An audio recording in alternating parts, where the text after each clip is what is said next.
ఏంటమ్మా ఇలా పరిస్థితులు? డిఎస్సి నోటిఫికేషన్ రద్దు చేయాలంటా ఉన్నారు, పోస్టులు పెంచాలంటా ఉన్నారు ప్రభుత్వం పైన. ఇప్పుడు గవర్నమెంట్కి పోస్టులు నోటిఫికేషన్ రద్దు ఎందుకు చేయమంటున్నామంటే వాళ్ళు ఏమన్నారు 25,000 పోస్టులు వేస్తామని చెప్పారు మాకు. కానీ వాళ్ళు వేసింది ఎంత 11,000 పోస్టులు. సరే మీరు 11,000 పోస్టులు వేసినప్పుడు ఏమన్నారు మిగిలిన ఖాళీ అయితే కలుపుతామన్నారు. ఇప్పుడు ఏమైంది మీకే తెలుస్తున్నాయి 18,000 పోస్టులు ఖాళీ అవుతున్నాయి.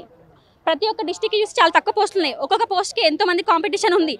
ఇప్పుడు ఒకప్పుడు ఉన్నట్టు సిచ్యువేషన్ కాదు. ఉన్న పోస్టులు మాకు కలిపి కొంచెం టైం ఇవ్వండి. మొన్ననే టెట్ అయిపోయింది. టెట్ అయిపోయినాక మాకు ఒక 2 months టైం ఇవ్వకుండా టెట్ చదివేది టెట్కే చదవా. ఇప్పుడు టెట్ లెవెల్ దానికి డిఎస్సి లెవెల్ దానికి ఉంటుంది.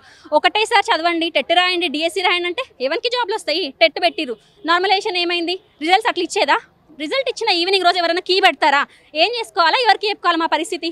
అట్లా కీలు తప్పులు ఉన్నాయి. ఇప్పుడు మాకు మార్క్స్ రావాలా? అవును 1-2 మార్క్స్ అయినా కానీ మాకు ఇంపార్టెంటే. హాఫ్ మార్క్ కూడా ఇంపార్టెంటే. జాబ్ డిసైడింగ్ కదా. ఎవరికి చెప్పుకోవాలి పరిస్థితి?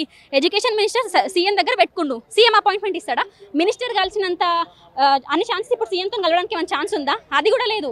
ఎటువంటి ఆఫీసర్స్ కూడా రెస్పాండ్ కావట్లే. పోయి అక్కడ ఇచ్చేసినా కానీ ఆల్రెడీ ఇచ్చేసినాం, షెడ్యూల్ ఇచ్చేసినాం, చదువుకోండి. ఎట్లా చదువుకుంటారు? అరే రెడీగా మేము ఎగ్జామ్ రాసే మాకే టైం కావాలా అంటున్నప్పుడు ఇంకెవరికి పెడతారు? మమ్మల్ని పట్టించుకునే గవర్నమెంట్ మాకు వచ్చింది అనుకున్నాం కానీ ఇంత సఫర్ చేసే గవర్నమెంట్ అవుతుంది అని మేము అనుకోలే. అంటే ఎందుకమ్మా ఇవాళ ప్రభుత్వం మీరు ధర్నాలు చేస్తూ ఉన్నా, ఇక్కడ ధర్నా చౌక్లో నిరసన కార్యక్రమం తెలుపుతా ఉన్నారు, ప్రభుత్వం మీ పట్ల స్పందించట్లేదు, ఇది నిరుద్యోగుల ప్రభుత్వం అని చెప్తా ఉంటుంది. అదే మాకు కూడా అర్థం కాదు. అది నిరుద్యోగుల ప్రభుత్వం అని చెప్పారు కాబట్టి మేమే ఓటు వేయడమే కాకుండా మా వాళ్ళకి, పేరెంట్స్కి, ఫ్యామిలీస్కి కూడా చెప్పి మరీ ఓట్లు వేయించినాం కదా. ఇప్పుడు మాకు అనిపిస్తుంది ఎందుకు ఆ పని చేసినాం అంటే మా చేతులారా మేము తప్పు చేసినాం, ఈ గవర్నమెంట్ తీసుకొచ్చా అనే పరిస్థితి మాకు తీసుకొచ్చింది. ఇప్పుడు గవర్నమెంట్ వింటది అనుకున్నాం, మా ప్రాబ్లమ్స్ వినేసి సాల్వ్ చేస్తుంది, ఇట్లా ఉంది సిచ్యువేషన్ అని చెప్తుంది అనుకున్నాం. కానీ అసలు మాకు రెస్పాండే కావట్లేదు కాబట్టి ఈ సిచ్యువేషన్ మాకు వచ్చింది. ఇప్పుడు మళ్ళీ సేమ్ అప్పటికే రోడ్లపైకి వచ్చేలాగా వచ్చింది అనమాట. అదే విద్యాశాఖ మంత్రి, ముఖ్యమంత్రి ఉన్నందుకు మంచిగానే, కానీ మాకు కూడా పిలిచి ఇప్పుడు సరే మీరు బిజీగా ఉండొచ్చేమో, వేరే వాళ్ళు దానికి సంబంధించిన ఆఫీసర్స్ని పిలిచి వాళ్ళ ప్రాబ్లమ్ సాల్వ్ చేయండి అని చెప్పాలి. కానీ అసలే రెస్పాండ్ కాకుండా వాళ్ళని అడుగుతానేమో సీఎం దగ్గర ఉండంటారు, సీఎం ఏమో అసలే పట్టించుకోడు. ఇప్పుడు ఎవరికి చెప్పాలి? ఇంకా ప్రజాపాలన తీసుకొస్తారు అనే నమ్మకంతోనే కాంగ్రెస్ పార్టీని తీసుకొచ్చినాం. కానీ ఈ పాలన మాకు ఇట్లా ఉంటుందని మాకు తెలియదు కాబట్టి ఇప్పుడు ఈ వ్యతిరేకత అవుతుంది.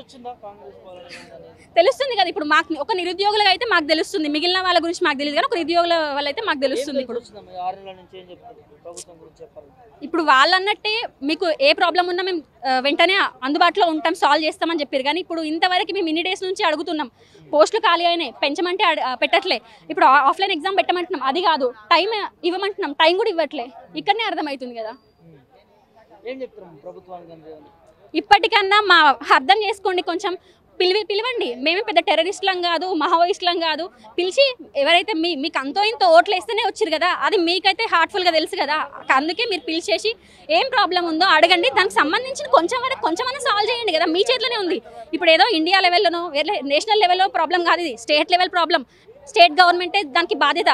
మేము ఓట్లు వేస్తేనే స్టేట్ గవర్నమెంట్ వచ్చింది కాబట్టి మాకి ఉన్న ప్రాబ్లమ్స్ అన్ని కూడా స్టేట్ గవర్నమెంట్ సాల్వ్ చేయాలి. ముందు ఎన్నో హామీలు చెప్పారు అమ్మా, వీళ్ళు 2 లక్షల ఉద్యోగాలు అన్నారు, జాబ్ క్యాలెండర్ అన్నారు, ఇంకా నిరుద్యోగ భృతి అని అన్నారు. మరి ఇవాళకి మీకు ఇస్తామన్న ఈ డిఎస్సి నోటిఫికేషన్ సంబంధించిన వివరాలే రావట్లేదు. అదే అర్థం కాదు, అందుకే ఇప్పుడు మేము బయటకు వచ్చింది. ఫస్ట్ మంచిగానే అడిగినాం, ఏమైంది ఉన్న ఖాళీలు కల్పమని అడుగుతున్నాం, టైం ఏమంటున్నాం, కొంచెం అసలే పట్టించుకోవట్లే. ఇక్కడనే అర్థమవుతుంది మాకు గవర్నమెంట్ నుంచి రెస్పాన్స్ లేదు, అసలు ఏం కూడా పట్టించుకోవట్లే. ఇంకా అశోక్ సార్ వాళ్ళు అందరం కలిసి కంపల్సరీ ప్రతి ఒక్క నిరుద్యోగి ఇంతకు ముందు ఎట్లయితే ఒక తెలంగాణ ఉద్యమం అయిందో, మళ్ళీ మొన్న లాస్ట్ టైం ఎలక్షన్స్కి ముందు ఎట్లయితే ఒక అన్ఎంప్లాయీస్కి ఎంత సఫర్ అయ్యారో కంపల్సరీ ఆ సిచ్యువేషన్ మళ్ళీ ఈ ఇయరే రాబోతుంది.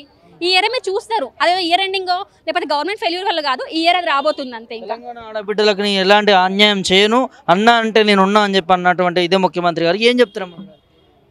అదే ఆ మాట వినడానికి బాగుంది, ఇప్పుడు వినడానికి బాగుంది. ఎందుకంటే ప్రతిదానికి పిలిచి మీరు మాట్లాడితే బాగుండు. మా ప్రాబ్లమ్స్ ఏదో చెప్తుంటే అసలు ఆఫీసర్సే పట్టించుకోవట్లేదు. మేము గవర్నమెంట్ పంపించేసినాం, వాళ్ళు చూసుకుంటారు, వాళ్ళు ఏం చెప్తే మేము అది చేస్తాం. సరే ఇప్పుడు ఒకటి చెప్తున్నా, ఆఫీసర్స్కి ఇది ఒక డ్యూటీ, కానీ మాకు ఇది ఒక లైఫ్ ఎగ్జామ్ అనేది. వాళ్ళకు ఒక నోటిఫికేషన్ వేయడము, వాళ్ళ డ్యూటీ వాళ్ళు చేస్తారు. కానీ మాకు జీవితాలతో ఆడుకోకండి, అదొకటే చెప్పగలుగుతున్నా. జీవితాలతో ఒక కుటుంబం ఒక్కటే కాదు, ఇక్కడ ఒక అన్ఎంప్లాయ్ అంటే ఒకరి వెనుక వాళ్ళ ఫ్యామిలీస్ ఉంటాయి. ఆడుకోకండి, అదొక్కటే. మా ప్రాబ్లమ్ సాల్వ్ చేయండి.